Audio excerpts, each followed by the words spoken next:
I wanted to say hi and introduce myself in case I haven't already done that. I am Miss Hurst. I uh, teach 7th and 8th grade English, and I'm also an instructional coach in Saudi Daisy, Tennessee, which is right outside of Chattanooga.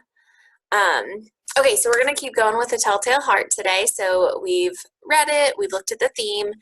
Today we're going to take some time to look at the perspective of the Telltale Heart. So obviously, the narrator of the story, whose name we never learn, is the one who kills the old man. And he spends a lot of time focusing on how he's not crazy and how he did this for a reason, and he was so wise and methodical about it. So today what we're going to do is we're going to look and think about how this story might be different if it wasn't the narrator telling the story. So what we're going to do, I'm going to share my screen with you. We are going to look at the story, and we're going to think, what if the old man were telling the story? How might it be different? Okay, so the first paragraph is pretty much just like an intro where he's saying like, hey, I'm going to tell you this story. So we don't really need to do this part. And then this part gives his background on why he decides to kill the old man. If the old man was telling the story, he wouldn't know any of that. So we got to find where the old man first would know what was happening. So when he says, I was never kinder to the old man than during the whole week before I killed him, that would be a good place to start, because that's really the first time the old man's going to notice something is happening.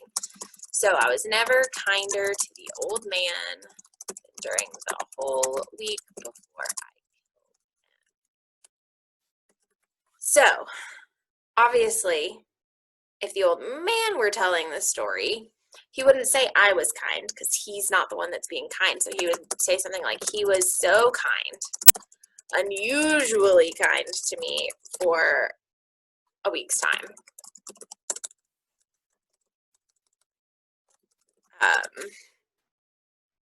And then we could even give some more details, right? So he asked me about my thoughts and feelings.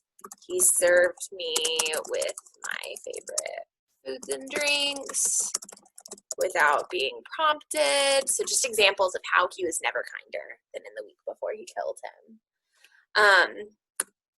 So then when we keep reading, so he said, I was never kinder to the old man during the whole week before I killed him. And then every night about midnight, I turned the latch of his door and opened. But this whole part, he's asleep. So the old man wouldn't know about it. And so the first time that the old man would know something happened would be when on this 8th night, when he says, I fairly chuckled at the idea, and perhaps he heard me, for he moved on the bed suddenly as if startled. So all of the other nights, the old man just slept through it. So there's not any story there for the old man. So I fairly chuckled at the idea, and perhaps he heard me, for he moved on the bed suddenly as if startled. So again, the old man wouldn't say, I fairly chuckled. The old man's like waking up. He's asleep and he's being like woken by the guy laughing. So he would say something more like, I was aroused from sleep to the sound of a laugh. It was almost a chuckle, I think. But again, he is startled by it. So I would say something like, since I was still half dreaming, I'm not sure what sound woke me. And then So this is where he like just stays still.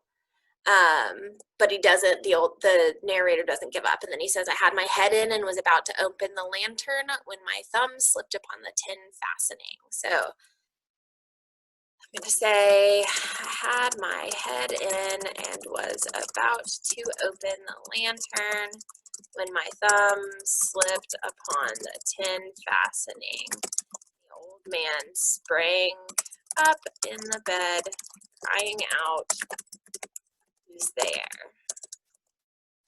But quotations and a quotation, so it would say, who's there? So this is definitely part where the old man knows what's going on. He's been sitting there for a long time, so he's going to say something like, after what felt like hours of waiting, I heard a sharp noise. What sounded like metal, because it's tin fastening, but he doesn't know that that's what it is. He says, at that moment, I knew someone was in my room. At that point, he like wasn't sure what woke him up, and then he heard this sound a while later. So then he says, who's there? I shouted. But he's an old man, so he thinks he's shouting. So what felt like a shout, but was likely more of a whimper. Okay, so this just shows you how the old man would tell the story differently.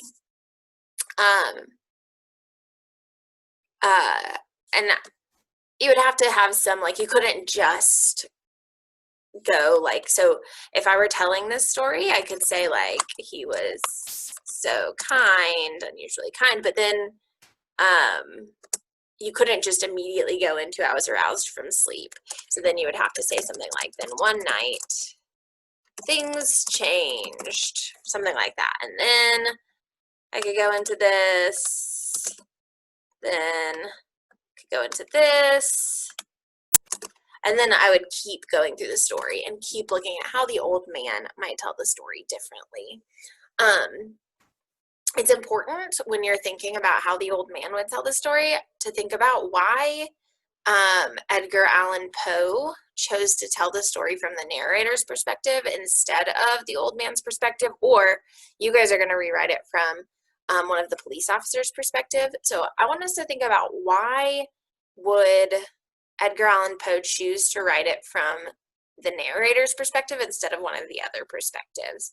I want you to write down what you think. Pause me and then press play when you're ready to go. Okay, so in my opinion, I think that Edgar Allan Poe chose to write it from the narrator's perspective because if he had chosen to write it from a different perspective, we wouldn't get the same theme. That theme we developed yesterday, or we looked at yesterday, was that guilt can drive you crazy. And the only character who's feeling guilty is that narrator. We would get a totally different theme. So if we're thinking about the old man's perspective,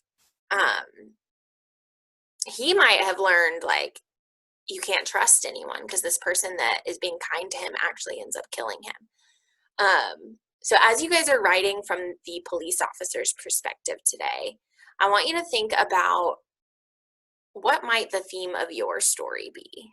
Okay, so you're going to do the same thing. You're going to find lines from the story that the police officers would be able to retell, and then rewrite it from the police officer's perspective. And then I want you to rewrite a scene kind of like I did. Take what you did over here and turn it into an actual scene. But always keep in mind, what might your new theme be? Because obviously Edgar Allan Poe chose to write it a certain way to get a certain theme. So what might happen differently? All right, have a wonderful rest of your day.